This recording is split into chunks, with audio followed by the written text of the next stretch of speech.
Okay. I've done this conference probably 700 times, but I don't know if I've ever done it when I did all the services that I did today. Usually church has 2 services and I come back and do it. So I probably don't have as much juice as I used to have, but I got enough juice to get through, okay? So we'll make it. I'm going to teach you in this session how to be a lover. I'm going to take that word L-O-V-E-R because it helps me in my mind teach you some things that I want to teach. And the first L stands for laugh. Some of you, your halo is on way too tight. You know, Jesus, what did Jesus do to start his ministry? It was a party.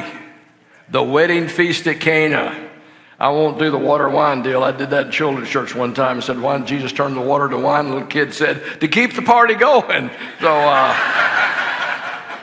I won't go there. People say, and by the way, I wasn't planning on talking about wine, but people saw my wife today, and I'm 78 years old, and they say, man, you really look good and your wife looks great. I'm the guy I've never had a beer in my life. I've never had any alcohol in my life because I just believe that God had his hand on me from an early time and that I didn't need anything like that. And now we know that, alcohol is a toxin and it's not any of it's good for you. Not a sin, it's just stupid, So that's just good advice. That doesn't have anything to do with marriage. But I guess what I'm saying is you can have fun without the wine or the alcohol. And you need to do that. You need to have fun on a regular basis in your relationship and your family.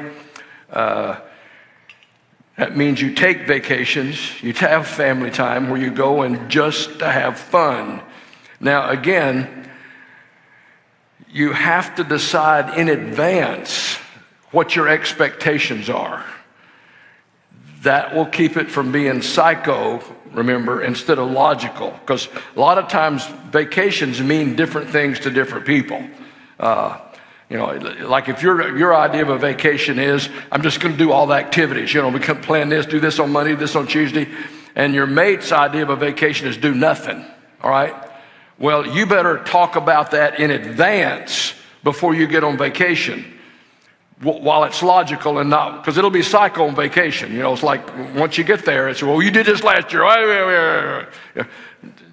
For example, in that situation, your expectations are, well, at least 3 out of the 7 days or whatever, we do some kind of activity together, And the other days you got time to do nothing like you want to do. You can work it out in advance, I promise you. But you can't wait until the end in order to do that. So we have to laugh. But we also have to learn how to grow together as people. And men need extra help, all right? So let me tell you, you women, you have to be very specific with men about what you want them to do. They don't know. I promise you. Here's the word. You need to write this down or remember that. Win. W-I-N. If you want to win with a man, you do it like this. This is what happened. Inside, this is how I felt. See, when you said this or when you did this, I felt frustrated or whatever you felt. But here's the key. N stands for next time, do this. All right? You have to tell him what to do. He's a man. He does not know, Now, as I'm into that, let me also get in, because I need to talk about sex and I'll forget about it if I don't at the end. Speaking of men, sex is very important, all right? The sex drive, well, one guy asked me the other day, you're in your late 70s, when does the sex drive disappear? And I says, well, you got to ask somebody else. Now, it's going to change. It will change. My wife says, you want to go upstairs and make love? And I says, you got to pick one.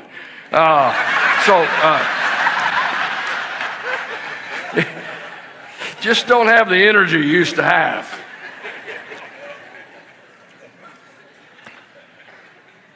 But with sex, with anything, you have to tell a man what to do. He does not know. Tell him what to do, and then when he does it, then you feel his muscles and tell him how wonderful and fantastic he is. All right? Now, it's also important that you stay with the same body that you got married with.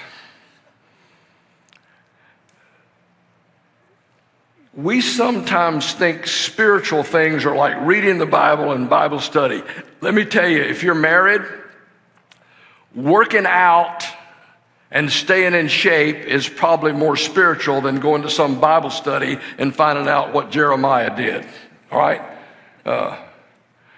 Because that's going to be dependent on the happiness in your relationship. Gluttony is in the Bible. And it's hard, the older you get, the harder it is in order to stay in shape. But you need to stay in shape for your mate. It's an act of worship, I promise you. And it's the most spiritual thing you can do. And you can help each other and encourage each other to do that. To like eat healthy and do this and do that. You're a team, all right? And the team together, this team together, my wife and I have been a team for like, 57 long. I can't even remember when I wasn't married. But we got married in graduate school. You know, she was 19. Her dad wouldn't let her get married. She turned 20. So turned 20 in November. We got married in December. And I was going to get a PhD, and she was going to work, and she's going to take the pill, the birth control pill, you know. 99% effective. I found out I'm in the top 1%, you know. It's very encouraging. Boom, had a baby right off the bat. But anyway, so it took a long time. But we're a team. It's not me, it's we. And let me just give you one example of that. My wife grew up in a different world than I. Her dad was very smart. My dad was a pastor, but he was a country church pastor. And I don't think, he went to college, but I don't think he finished. My mother got married when she was 16.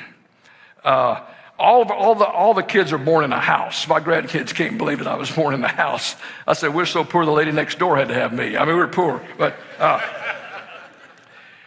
so we had to, my mother was 16. She didn't graduate from high school. And remember, we lived in L.A., Lowry, Alabama. And then we moved to UCLA, Upper Central Lowry, Alabama. And so if you didn't graduate from high school and you lived in Lowry, Alabama, well, the grammar was atrocious, all right? My mother, I love my mother. She became a great woman, great Bible teacher. But her grammar was terrible because that's how she grew up. You know, that's what she grew up. And I grew up in that environment. So I go to school. I'm a smart guy. I got a PhD. I scored high enough on the graduate record exam. The National Institute of Mental Health paid for all my graduate studies. Gave me a stipend, paid for everything. So I'm a smart guy. But my mother didn't graduate from college, and I grew up in Lowry, Alabama. So after I started speaking on video to 1,000, well, on video one time to 10,000 people. And I got this routine I did where I said, I'm talking about how poor we were, you know, that the lady next door had to have me, our rainbows were black and white, you know, that kind of thing. And then I got this one line where I say, one year the bathroom caught on fire and we was excited it didn't reach the house, you know, meaning, you know, we had a outside bathroom, you know. Well, unless you're from Alabama, you probably know you don't say we was excited, okay? And when I said, you know, one year the bathroom caught on fire, we was excited it didn't reach the house, Penny said, you don't say we was excited. I said, well, we was. Well, I know now we were excited, okay? So Penny has had to help me with my grammar, because she gets it. I don't, I mean, I get it and I studied it, but I don't get it. It's just not in my head. It just comes out wrong all the time. But I've worked on it, and she works at it with me now because I'm a thinker. I mean, she's a thinker, I'm a feeler. She can't hurt my feelings, and we've taken personality tests, so we know what kind of personalities we are. So whenever she tells me something like that, she always kisses me first. That's part of the deal. So when she kisses me, and then she can tell me, you messed up again, buddy, but I'm going to kiss you again. Because we got together, and at one time I was probably speaking to 100,000 people a year. And guess what? I didn't make grammar mistakes anymore because it was a we instead of a me. I'd never been able to do that unless it's us together. And that's the way you got to look at your marriage, that you're a partnership, that we're doing this together. And you can do so much more together than you can apart. So learn how to do that. Use the word win, especially with a man. And then I'm going to camp out here a little bit because this is a big word and it causes a lot of problems. And the word is overlook. I promise you, you're going to get to the end of your life and you're going to wish you overlooked a bunch of stuff. And it's hard. I know it's hard. It's hard to overlook things. I had a guy call me 2 a.m. tell me my dog was barking. I called him 2 a.m. the next night, tell him I didn't have a dog. I just wanted him to experience what I experienced. Do you understand? And that's in all of us. It's hard to overlook. There's a play called Philadelphia, Here I Come. There's about a man and his son who never could get along. The son had left home, and he decided to go to America to seek his fortune. The play takes place in Ireland, but he decides to go to America to seek his fortune. So he decides to come home one last time to say goodbye to Mom. Of course, it went well with Mom, and maybe even say goodbye to Dad, although it never really went well with Dad. So he comes home one more time and has dinner, and again, it goes well with Mom, but not with Dad. But late that night, he and Dad bump into each other at the refrigerator. Maybe they were sleepy, or maybe they just inhibitions are changed, but they actually started to talk for the first time in years, started to communicate. And the boy brought up a fishing trip, said, Dad, I'll never forget that fishing trip. They started talking about that fishing trip, even smiling a little bit. And he said, Dad, I'll never forget that red boat. He said, well, son, it wasn't a red boat, it was a blue boat. He said, no, Dad, I remember it was red. He said, son, I rented the boat, it was blue. He said, well, I don't care who rented the boat, it was red, I'm sure of it. He says, you've never been sure about anything in your life. And they started hollering over the color of a boat. And they both go to bed angry. It's a powerful play because the play Philadelphia, Here I Come, the curtain closes. And as the curtain closes, you can see the mama on the porch with tears in her eyes, waving to her son who's out at the bus stop, going to Philadelphia to seek his fortune, probably never see his parents again, and she's waving. And as he's leaving, the curtain starts to close, and the man is in the back with his back turned. And there's a man and a son who'll never have a relationship. And the reason is the color of a boat. And you say, I can't believe people would fight over stuff like that. Liar, liar, pants on fire. Don't you wish that was true? Liar, liar, pants on fire. That would make these political ads so much more fun.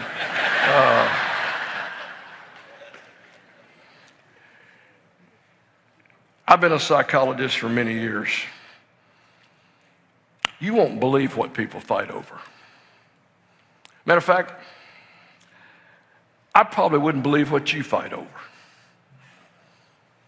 I was preaching this message on Overlook in Virginia.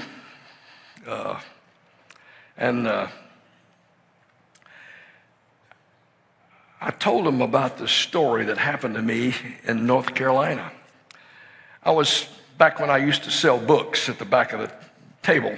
I don't sell books anymore, but I got tired of doing that. But I'd go back, and there was a guy waiting in line to hear after wanted to talk to me. And he got to the front of the line, and he said, I heard that message about overlooking. He said, I don't overlook things well. Said, I got this strong personality. And said, my wife and I, we really have a hard time. Said, we first got married, I noticed that every time I go to the bathroom, there is no toilet tissue. And so I said, why don't you change the toilet tissue? She says, I change as much as you do. He said, no, you don't. She said, yes, I do. He said, from then on, I started saving the toilet tissue rolls and putting the date and the time when I found them. And I started gathering proof. I started saving them in a big black plastic bag, waiting for toilet tissue to come up in the conversation. He said, one day it did. And I said, you never change the toilet tissue. She says, I change it as much as you do. He said, no, you don't. I have proof. And he went and got his black plastic bag. He started dumping them out. Said they started bouncing off the floor.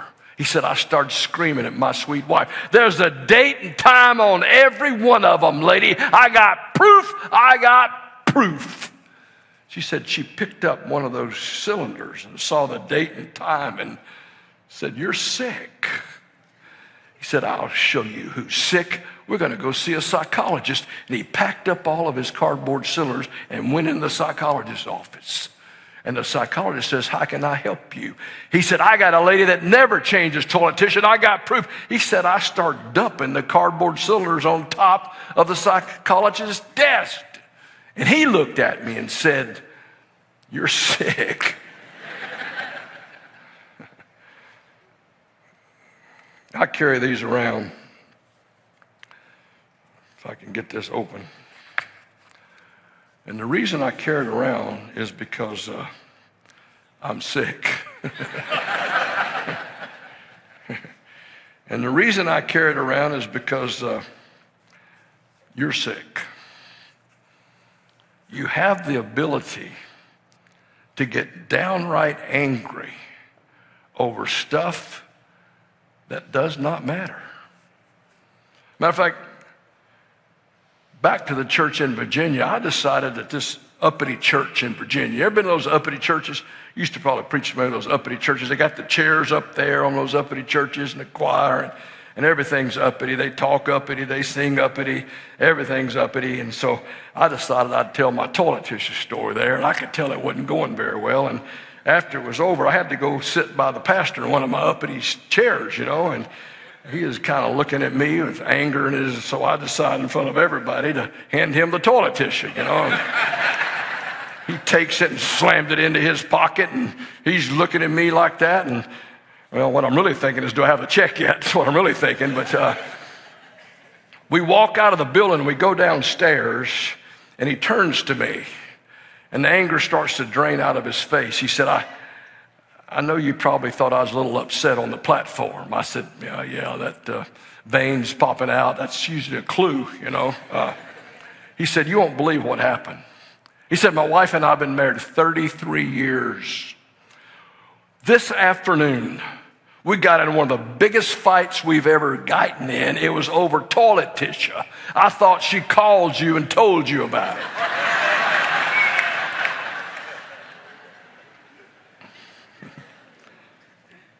I don't know what you fight over at your house. Some churches fight over stuff. Let me tell you, it's not worth it. It's not worth it. I tell you, I promise you, you'll look back on your life and you'll think, man, why did I get so mad about that? We were at First Baptist Dallas, and we'd only been there about 6 months, and met some new friends. They wanted to take us to lunch. And I told my girls we're going out to lunch today, meet some new friends. Everybody needs to be on time, and we're going to meet at a certain location. I gave them the on-time speech. Time came for everybody to be there, and everybody was there, but my teenage daughter, Angela. You know teenagers. Put them in bed normal, they wake up weird. It just happens, you know. Everybody's there, no Angela. One couple were waiting, and another couple waiting, and finally one couple said, look, this restaurant's going to get really busy. Why don't we go save a table? I said, thank you for going saving a table. Other couple says, we'll wait with y'all. I said, thank you for waiting. Thank you for saving a table. Inside my mind, I'm thinking I'm going to kill her when she gets here. 15 minutes late, Angela bebops up. Hey, Dad, how's it going? And by then, I am what King James would say, ticketh off, you know. But I'm the psychologist at the largest church in the world at the time, probably, so you can't holler at your kid at church when you're the psychologist. So you have to holler with your mouth closed. So I said, Angela, where you been? I've been to Sunday school. No, you haven't. You're 15 minutes late. Where you been? Well, I've been to You're 15 minutes late. Why? Well, Dad, just calm down. I'll tell you. Tell me now. Dad, it's an all-girls class. We take off our Sunday shoes because they're uncomfortable, and we put them in the corner.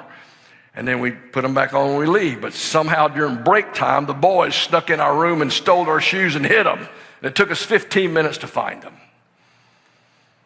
And then I say what sane, normal people say. I said, don't ever take your shoes off again as long as you live.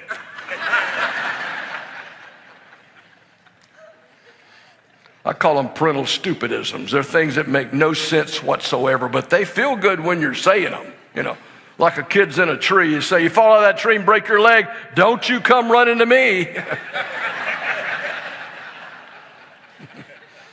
Or don't you get in that water, do you know how to swim? Dumb stuff. Well, this McCulloch family, they're waiting on us because we don't know how to go to the restaurant. You can follow us to the restaurant. Thank you. Get in the car. I'm mad. Everybody knows I got the joy of the Lord in my spirit. One of their girls goes with us. One of our girls goes with them. They got 3 girls. We got 3 girls. Spreads out the the misery. I don't know how it works. But. So I'm in my car, and I am definitely lost the joy of Jesus. I'm late. Shoes, embarrassed in front of my friend. Everybody's laughing, having. And I'm following this McCulloch family, the restaurant, because I don't know, it's back, you know, we don't have cell phones at that time. I'm following this family, you know. They drive a gray Buick. All of a sudden somebody says, did the McCullochs get a new car? And I'm looking at that car. And somebody said, that's a Cadillac. McCulloch kid said, did we get a Cadillac? You know, like they traded in Sunday school. And I'm looking at that car. And then the McCulloch kid said, that's not our car. And then our car got totally quiet because everybody knew Dad is following the wrong car. But if you say anything, you will see Jesus.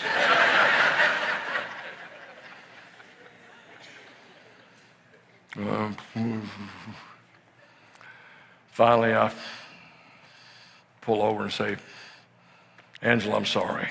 I hollered at you. I shouldn't have. Now God's got me. I'm sorry. She said, oh, Dad, it's okay. We all make mistakes. You know what? We do all make mistakes, don't we? And I promise you, when you look back on your life, you'll think, why did I get so mad at that? Why did I get so upset at that? Learn to overlook. And V stands for value. L-O-V, yeah, that's where we are, L-O-V, value. Value means that you're able to enter their world and find out what they like to do that you can do with them. That's hard to do sometimes, especially when you hit the different stages of life. We're in the empty nest stage, so now my wife can play golf with me. She can do a lot of other things that she couldn't do when the kids are around. So we have to look at the value and how you can do that. I want to go to E, which stands for encouragement. Encouragement means you're able to look for the good stuff. There's a lot of bad stuff in the world, but most of the stuff is good stuff. But our nature is to look for the bad stuff. That's our Adam suit. That's just what we do. It's born in us. My daughter Brianne is going to teach her how to ride the bicycle. Fall of the year, not a car in the parking lot at Wet and Wild Water Park in Arlington, Texas. I said, look at all this asphalt. You're going to be a bike rider. She was excited. I was excited. We got that bike out. I said, look at this asphalt, Brianne. You're going to go fast. You're going to feel the wind against your face. You're going to be a bike rider. I had to learn how to ride on sand and rocks, but you're going to go on the asphalt. You're going to be a bike rider. She was excited. I was excited. And she said, but Daddy, look at that way down there. That's a pole. I said, I know that's a pole, but look at all this asphalt. You're not going to hit the pole. Well, if you hit the pole, it's going to hurt. It's not going to hurt because you're not going to hit the pole. Look at all this asphalt. Well, what if I do hit the pole? Well, you're not going to hit the pole. Go, Brianne. And you know how to teach a kid how to ride a bike. You run like crazy, and then you let him go. I said, you're a bike rider. She says, I'm headed for the pole. I said, well, then turn it to the right. I can't turn it to the right. I'm headed for the pole. Turn it to the left. Daddy, I'm going to hit the pole. Boom. She mutilated that pole. By the time I got there, tears in her eyes, I told you I was going to hit the pole. I said, I know, Brianne, because you focused on the pole. Now, let me tell you about your life. Let me tell you why it's not so good at times. You're a pole hitter. You're a pole hitter. And there's poles everywhere. You got a pole in your family. Remember, every family tree has a sap. You got a pole in your family, I promise. There are poles everywhere. And it's always been that way, and it always will be that way. Remember the first church relocation committee? They had a chance to go to the promised land. The promised land. How good is that? Not good enough. Committee came back with a report. Poles, big poles, giants, not going. Only 2 came back. Look how big these grapes are. What God said is true. The promised land is wonderful. Let's go. And they didn't go, did they? You see, most of you, most of God's people, we don't go. We don't go to the promised land. We want to hit the poles. We want to talk about the poles. We want to talk about how bad it is. And God says, no. You can't focus on the poles. Why? Because the poles have no power. Remember, the cross is the biggest plus sign in your life. Whatever the pole is, it cannot do to you what I can do for you. Do not be a pole hitter. You might have heard about Grandma and Grandpa. They took their grandkids on vacation. Saw this big sign on the interstate, Natural Park. They thought that'd be good for the grandkids, nature trails, things like that. They pull in the natural park and they realize this really is a natural park. Politically correct would be clothing optional lifestyle, you know. Some of you may know as a nudist camp. This is Texas. For you bubbas, I'm talking naked people. You understand?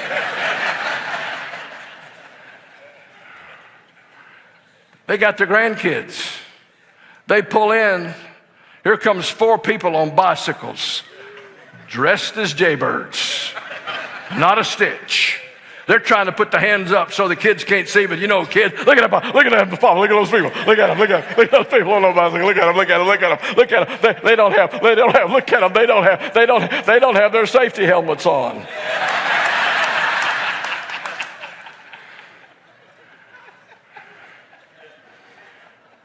How could they focus on that?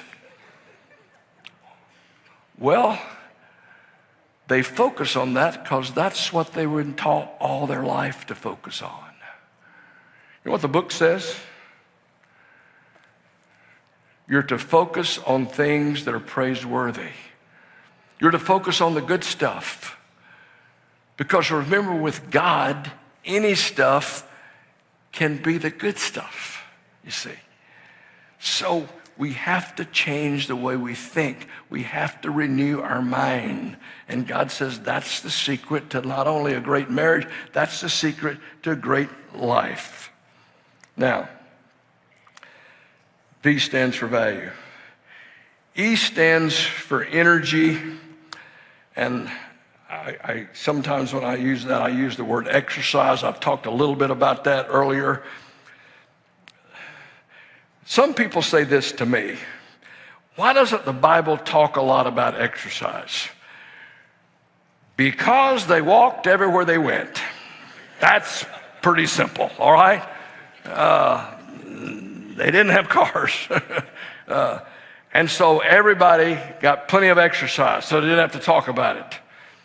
But let me just tell you, from a mental health standpoint and a physical standpoint, exercise is the best thing you can do.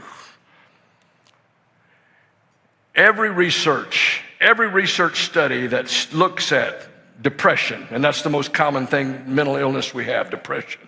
So it's been studied more than anything. If you take a group of depressed people and you give them an antidepressant, one group, and of course you have a control group, you give one group antidepressant, you give another group psychotherapy, like lay on the sofa, talk about your mother, that kind of psychotherapy. And by the way, if it's not one thing, it is your mother, but let's don't go into that. So, or you do cognitive therapy. You got another cognitive therapy group. And then you got an exercise group. Every study, the exercise group is better on dealing with depression. It's the magic bullet. And so every Christian, you need to have a regular exercise program. It's just the gift of your body that God's given you. You need to take care of it and exercise on a regular basis. Not in a way it is spiritual, but it's not spiritual, but it's something that you need to do. So that will give you energy. That will give you the energy to do the other things that we're talking about doing. So, lover, I need to go to R, and this is the key to everything. Realize where the power comes from to be a different person than you are tonight. And that power comes from Jesus Christ. I've done postdoctoral work. I'm a trained clinical psychologist. I've been in private practice. My dad was a country preacher. Didn't graduate from college. I saw my dad kneel down with people who were alcoholics.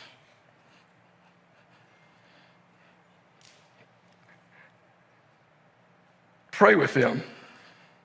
And they got back up, and they never had another drink. I saw my dad kneel down with people who are going to get divorced. They got back up, and they stayed married the rest of their lives. I thought, my dad can do some good, but my dad never really went to college. I'm going to get a doctor's degree. I'm going to really be able to help a lot of people.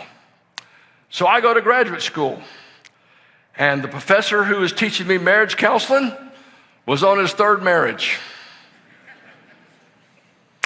And I said, something about this not right.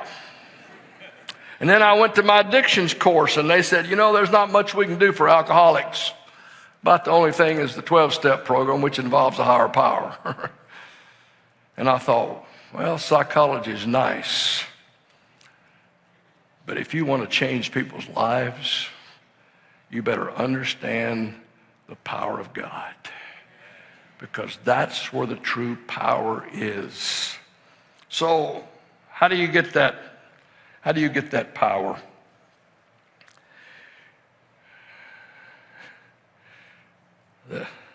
One more story, and then I'll tell you how to get that power. I got too many stories. I talk about kids a lot and about how they act. And you ever seen a kid in a grocery store? Grocery store's a terrible place for kids. Because they take this kid and they stick him in this iron seat. And they say, kid, I'm going to roll you up and down the aisle. You're going to see all the wonderful things God ever made, kid. But kid, you're not going to get any of this stuff, kid. But me, I'm going to get anything I want, kid. And not only that, kid, I'm going to make you sit on everything I get, kid. It's going to be a great day at the grocery store. Well, kids, they don't do well at grocery stores. Just go watch. I told that story, and a lady in Mobile, Alabama heard it. And she wrote me a letter back when people wrote letters. She said, I heard about the grocery store story, and that was me. She said, I was running late. I took my kid. I slammed him in that iron seat. I said, I got 30 minutes to get groceries. I don't want to hear a word out of you. And I started pushing up down the aisle, just piling stuff on. That kid just looking at all that stuff. Said they finally get to about the third aisle. He spotted some chocolate chip cookies. He said, Mom, you think I can have some chocolate? Sit down, I'm in a hurry. Got about a couple aisles over. Remember those cookies? No, sit. Got to the last aisle. One cookie. No, sit down, we're almost done. Said they got to the checkout line. Said there was a long line in checkout. She's like fifth in line. She was waiting. She said, all of a sudden I looked down and his eyes lit up. She said, mother's intuition. I knew something was coming, but I didn't know what. She says, all of a sudden this boy, and I've never seen the boy, but the way she described him in my mind, I got to see him. So in my mind, I have to see him as like a 3-year-old boy in yellow feety pajamas. Just that's how I see him in my mind. She said, all of a sudden, this little boy stood straight up in that iron seat, put his hands toward heaven and said, in the name of Jesus, give me some chocolate chip cookies.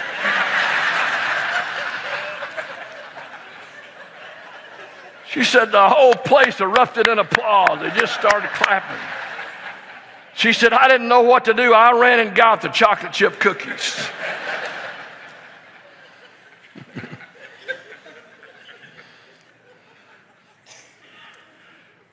What's the application? Well, one application for sure is if you get to checkout, and you are going to check out, you understand. Death runs in my family. I think it runs in yours, right?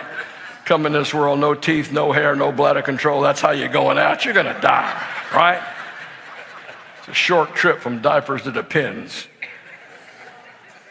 And when you get to checkout, you better know the name of Jesus. Because that's the only name that's going to get you into God's heaven. And then, some of you, let's be honest, you're about ready to check out on your marriage. And I just want to tell you, your only hope is Jesus.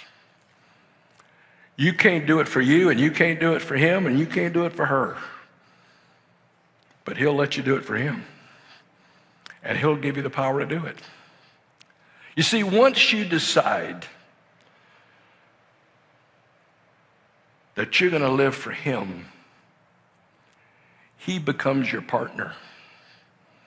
My wife came to the late service today, those who came at 11 o'clock or whatever time that thing starts. My wife was here, and I talked a little bit about my wife. She, of course, has a lot of class, and I told you she likes ballet and those kind of things.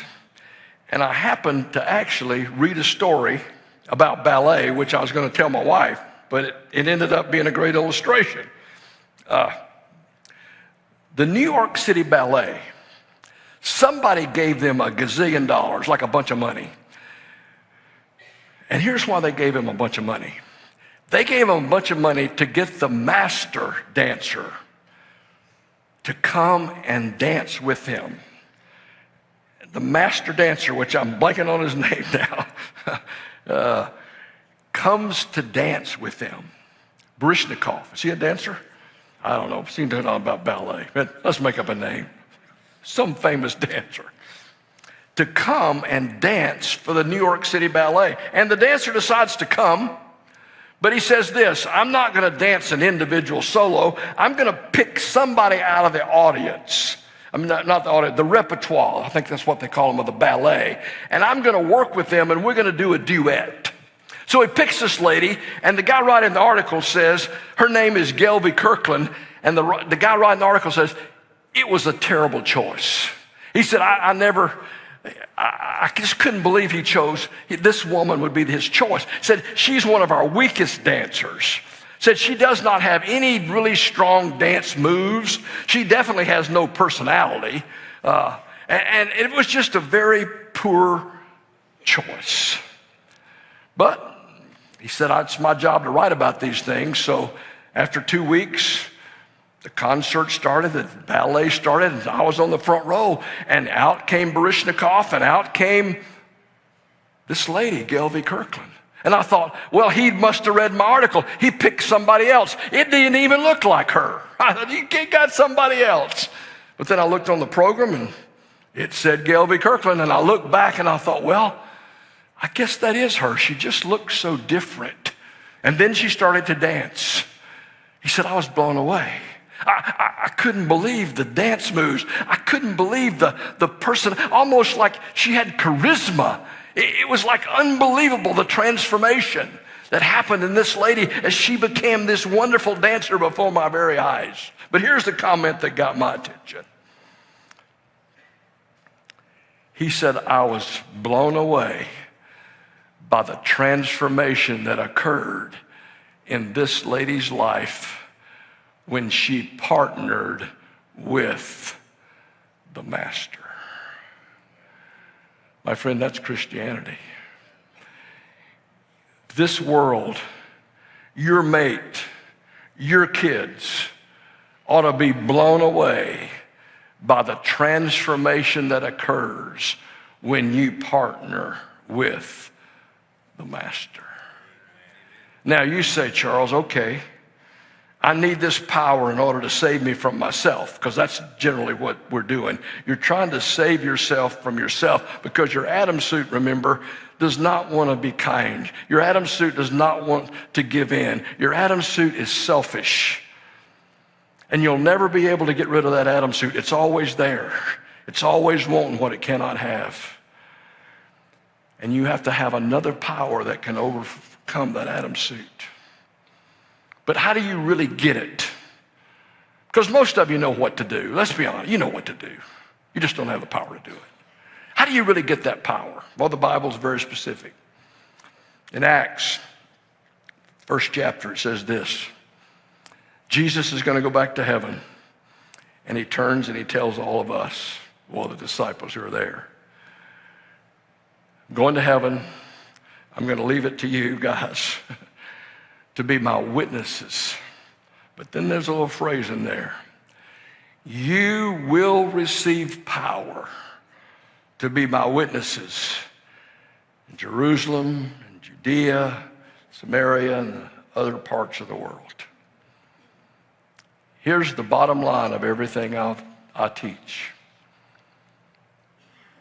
When you see your marriage, when you see your life as a witness for Jesus Christ, you will receive power. You will be somebody that maybe the people who used to know you would say unrecognizable. Because all of a sudden, everything you do, everything you represent becomes the power of Jesus Christ as you partner with him to make a difference in this world. See, this world, Christianity as we know it, is not going to grow by promotion. It's going to grow by attraction. Daniel was a guy who came into a foreign land, a godless culture, somewhat like our culture today, pretty godless as we look around. And he said, I want to show you that my God is the real God. And so give me a test, and I want to be 10 times better. And the king realized that Daniel and everything he did was 10 times better. Your marriage ought to be 10 times better. Why? Because you're a representative of Jesus Christ. My life, I want it to be 10 times better. Why? Because I'm a representative of Jesus Christ. I'm his witness. And once you start thinking like that, then you become a powerful person. You become a force in this world. And you're exactly what we need in order to change the world. One marriage at a time, one person at a time. There is power in the name of Jesus. Let me pray for us. Father, thank you for our time together. Lord, thank you that you're such a good God, and thank you that you're our God because of Jesus Christ. Lord, I pray for each marriage here that they would receive your power. There's some things that they need to change. There's some things they need to talk about. They need to decide that they're going to live for you and not just for themselves. Hopefully they understand that that selfish way of getting what they want is only temporary, and it leads to dissatisfaction and wanting of more things. Help them to realize that you have the best life possible for them, that you have years of marriage satisfaction and fun and enjoyment if they'll just let go of their selfish desires to please themselves and decide to please you. And then you give them the desires of their heart. Thank you that you're such a good God. And thank you that you're our God because of Jesus Christ. I ask your blessings upon each marriage represented here tonight. In Jesus' name we pray. Amen. God bless. Incredible. Thank you, Dr. Lowry. That was amazing. Unbelievable. What wisdom. I love it. Thank you for sharing your wisdom. Thank you for sharing your humor. I needed all that. I don't know about you. I needed that. I was taking notes over there furiously. Oh, yeah. You were fast and furious typing away. I saw that. That was great. Wasn't that amazing? That was amazing. I love it. So, for a lot of people, they're wondering, who is this guy? So I'm Brian Holt. I serve as your care pastor here, and this is my amazing bride of 28 years, Amy. We lead our marriage ministry here at Rock Creek, and I wanted to share with you guys some of your next steps. For some of you guys, you came here, you thought, well, I'm going to just listen to this guy and figure out what I can help my marriage out, and we're going to just try to sort this out. Yeah. But sometimes you need an extra next step. You need to figure out what you need to do next. And so Brad asked me to come up here and just share with you guys a little bit about what we do. Some of you guys have heard of Marriage Mondays. Do I have any Marriage Mondays people in the room? We got some of you guys? A lot of hands. Yeah, that's right. That's right. And we just got through finishing our summer series called Art of Marriage. And any Art of Marriage people here? Yeah, that's really great. And so we're about to kick off some groups, matter of fact, starting tomorrow. And it's called Marriage Mondays. And guess what day it starts on? Tuesday? No, you're wrong, Amy. Monday. So why don't you tell everybody a little bit about Marriage Mondays? Next steps, right? Our next steps for that. I mean, it's neat because there's so many topics in marriage, that Dr. Lowry shared about, and we've covered so many of those at more of an extensive level in Marriage Mondays. We've been doing this since 2010. Yes. And some of the same topics, but we're always learning something new. Yeah. So whether you've been through the programs that we offer or not, we're having our fall kickoff. So the next steps would become tomorrow night night at 6:30 to our Next Gen building in the worship center. You can come any Monday, right, year round. Right. We're here every single Monday, but there are certain times that we have closed groups that are starting where you can be in an intimate group, 5 couples, and you're really pouring into marriage and learning what God says about our marriage. I love at the end when you said the power of your marriage comes from really how Christ lives in you and what that looks like, what that reflection is in your marriage. And on Marriage Mondays, we often say, draw a circle around yourself. Yeah. Right? And it's that triangle of if I'm drawing closer to the Lord and you're drawing closer to the Lord, we're drawing closer to each other. Right. So we do that a lot we do it every Monday. Every Monday. Is that we're focused on your relationship with the Lord and what that does for your marriage when you get that part right first. Yeah. So one next step would become tomorrow night at 6:30. And we have Monday. something for every level of marriage. I know this morning they invited if you were part of just dating even, right? And you're going to maybe be married someday and we need to have this knowledge ahead of time. So we have a premarital class called Merge, and that's starting on Monday, August the 17th. And so we really prefer that you're pre-registered for that one. And we can tell you at the end kind of how to get a little bit more information about that. But that is an 8 to 9 week program for all of those, and you don't have to be engaged yet. You can just be seriously dating, and you're just trying to figure out if this is the right person that God has for me. So we have our premarital ministry, we have newlywed, you have empty nesters, we have grandparents. You don't believe how many empty nesters and grandparents do. You wake up and go, the kids are gone, and now what? So we have quite a few that have been married 30 and 40 years that are like, I want to keep working on my marriage because we never really have it figured out. Right? No, you can never not partner with your master. I love that. That was great. Partner with your master. So, and I tell you what's interesting. A lot of people will ask, can I come to Marriage Mondays? And what happens to my kids? Well, we have childcare. We got it. So it's a great thing. And excited about having so many people come tomorrow. And we're anticipating a lot of people. You can come any Monday. We are having closed groups that will start toward the end of August, and we're forming those groups starting tomorrow night. Yeah. So we have those closed groups. We have ongoing, regular, any level of marriage. You can be like, we're really not in a good space, and we're probably at a 1, or we're 10 out of 10, but we always still need to keep learning. It's like when you get stagnant is when the evil one comes to kill, steal, and destroy, right? Yeah. So we want to make sure that we're being on top of what God has for our marriage. Absolutely. So you can come at any Monday. But if you want more information, you can go to the website, look under Care and Resources. You'll find a little bit about Marriage Mondays there. And then, of course, if you want to send me a direct email, you can send it to care@rockcreektx.church. Absolutely. And otherwise, you can find me afterwards. Glad to talk to you about it. We'd love to have you. Yeah. Man, one more time for Dr. Lowry. Appreciate it, guys. All right. You guys have a good rest of your evening. Go get your kiddos. Take care. Good night.